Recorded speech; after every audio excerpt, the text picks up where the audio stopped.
নমস্কার, আমি মিঠু। মিঠুর ঘরকন্যায় সবাইকে স্বাগত। এটা রবিবারের ব্লগ। রবিবারের সকালের দিকে, তারপর যে দুপুরের পর খাওয়া দাওয়ার পর যে আমরা মাঠে ঘুরতে গেছিলাম সর্ষে ফুল দেখতে, সেটা একটা ব্লগ বানিয়েছিলাম। এবং তারপর আমরা গেছিলাম গঙ্গায়।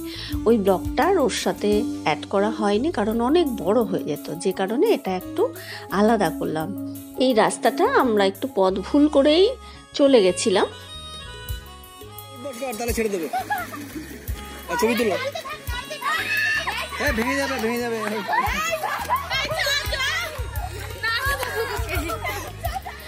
আমরা একটু ভুল করে এই রাস্তায় চলে এসেছিলাম। এই রাস্তাটা আমাদের চেনা, কিন্তু প্রথমে বুঝতে পারিনি। এসে দেখি যে বাঁশের সাঁকোটার উপরে 4-5টা মেয়ে, বাচ্চা মেয়ে, এবার একটা মেয়েকে ভয় দেখাচ্ছে, মানে দোলাচ্ছে, আর ও তো সমানে চিৎকার করছিল। এরই নাম বোধহয় ছেলেবেলা।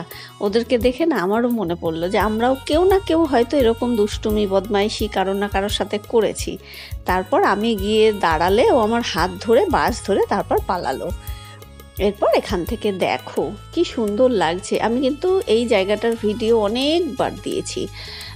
আমরা প্রথমে যাচ্ছিলাম, আমি যে দিদির কাছ থেকে আর কি সবজি নিই, সেই দিদিদের বাড়ি যেখানটায় একটু আদিবাসী এলাকার দিকে। এবার আমরা একবার গেছিলাম, কিন্তু আমরা আমার হাজব্যান্ড পথটা চিনতে ভুল করেছিল। আমরা ভাবছিলাম যে ওই রাস্তা ধরে গেলেই হবে, কিন্তু সেই পথ ভুল করে আমাদের চেনা রাস্তাতেই আমরা চলে আসলাম, গঙ্গার রাস্তাতে। তা ওখান থেকে সাঁকো পার করে দেখলাম সর্ষে ফুল আছে। ঠিক আছে, চলো, এক জায়গায় পেলেই হলো। তারপর নেমে একটু তো ছবি টবি তুলে নিলাম। আমি এর আগের ব্লগেও দিয়েছি একটুখানি।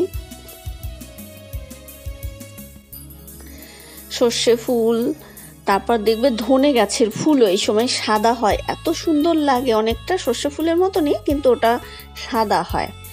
তা দেখলেই তো মন ভালো হয়ে যায়, সবার ভালো হয়ে যায়। এটা এমন এক জায়গা, সবাই একটু রোমান্টিক হয়ে যায় জায়গাটা আসলে। আর এমনিতেই আমি সবুজ মাঠঘাট ভালোবাসি, তার মধ্যে সর্ষে ফুল হলে তো কথাই নেই, আরও রোমান্টিক হয়ে যায়। তারপর একটু আশপাশটা ঘুরলাম। এটা দেখো, এটা হচ্ছে ঝিঙে ক্ষেত। ঝিঙে খেতে বেশ সুন্দর সুন্দর ছোট্ট ঝিঙে হয়েছে, সবে হচ্ছে আর কি, বেরোচ্ছে, জালিটা সবে বেরোচ্ছে।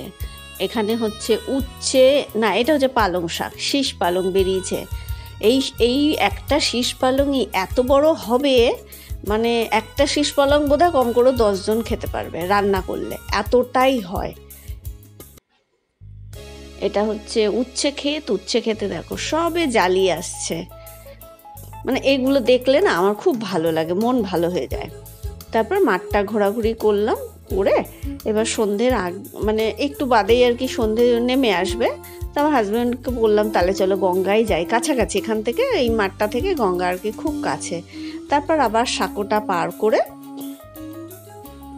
গঙ্গার রাস্তায় চললাম। এখানে 2টো সাঁকো আছে, এই দেখো, এই আর একটা সাঁকো। এর পরের দিন না আমি আসবো, এই সাঁকোটাই যাব। ওই সাঁকোটাতেই যতবার এসছি গেছি, এই সাঁকোটা পার করে আর ওপারটা যায়নি। এইদিকে না যখন গঙ্গার জল ঢুকে যায় তখন কিন্তু চাষের খুব ক্ষতি হয়। মানে যখন বন্যা হয়, যেবার বন্যা হয়, গঙ্গার জল ঢুকে চাষিদের কিন্তু খুবই ক্ষতি হয়। তারপর মেঠো রাস্তা ধরে চললাম, আমার খুব পছন্দের রাস্তা, কিন্তু কি হয় জানো তো, কোমর ব্যথা হয়ে যায়। কাঁচা রাস্তা তো, স্কুটি তো হালকা হয়, মানে সেই এত ঝাঁকুনি হয়, যার ফলে ভীষণ কোমরে ব্যথাও শুরু হয়ে যায়।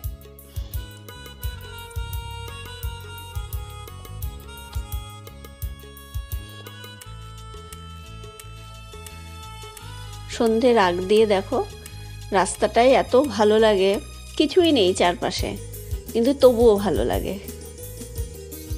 তারপর গঙ্গায় চলে আসলাম। গঙ্গায় এসে দেখি ওখানে কতগুলো বাচ্চা মেয়েরা করছে, আর এখানে কতগুলো ছেলেরা মানে মাঝবয়সী আর কি, ওই নৌকাটাকে চালাচ্ছে।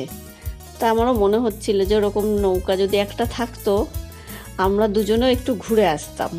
এখানে যখন ত্রিবেণী থেকে ঘাট ছিল, তখন আমার হাজব্যান্ডকে অনেকবার বলেছিলাম, তখন এই ব্রিজটা হয়নি। এই ব্রিজটা তো তোমার কুম্ভ মেলার সময় করেছে আরতির জন্যে, 2023-এ যে বড় কুম্ভ মেলাটা হলো। না হলে আগে তো এই ব্রিজটা ছিল না, ত্রিবেণী থেকে পারাপার হতো, খেয়া পারাপার। তখন আমি আমার হাজব্যান্ডকে অনেকবার বলেছিলাম যে একটু নিয়ে চলো না ওপারে। তা তখন নেয়নি, বলতো কি পরে পরে পরে পরে করতে করতে আর সুযোগটা আসেনি। তারপর তো খেয়া পারবার বন্ধই হয়ে গেল। তাই গেলেই মনে মনে ভাবি, দেখো কতবার ইচ্ছা হতো যে একটু নৌকা লঞ্চ পার করে ওপারে যায়, তা সেই সুযোগ আর হয়নি। সূর্য অস্ত যাবার পালা। এই সূর্যাস্তের ছবি নাকি নিতে নেই। আমাকে কে যেন একজন বলেছিল, কে বলেছিল ঠিক মনে নেই, কিন্তু সূর্যাস্তের ছবি নাকি নিতে নেই। তা যে কারণে আমার ফোনে না সূর্যাস্তের ছবি আমি রাখি না, ডিলিট করে দিই। তাই এটা একটু ভিডিওর জন্য তুললাম। ওপারটা হচ্ছে ত্রিবেণী।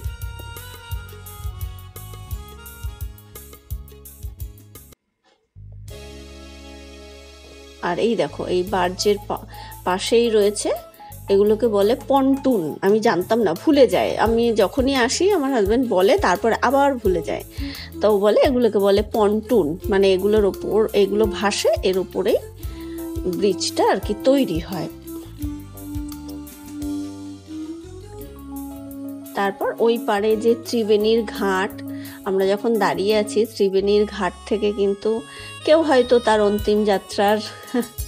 অন্তিম যাত্রায় মানে শেষ কার্য হচ্ছে, সেখান থেকে ধ্বনি আসছে, শুনতে কেমন একটা লাগে, শুনলেই গায়ে কাটা দেয় ওই ধ্বনিটা শুনলেই। মানে কেউ যখন চলে যায় তাকে শেষ যাত্রায় যে ধ্বনিটা শোনানো হয়, মানে আমারও শুনলে গায়ে কাটা দেয়।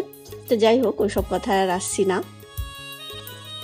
এরপর দেখো বিকালটা না বেশ, মানে গঙ্গাটা শান্ত হয়ে যায়, মোহময়ী হয়ে যায়, মানে দেখতে বেশ ভাল লাগে। আর এই রবিবারের বিকালে একটু লোকজন আসে। আমি যতবার এসছি কোনো সময় ফাঁকা থাকে না।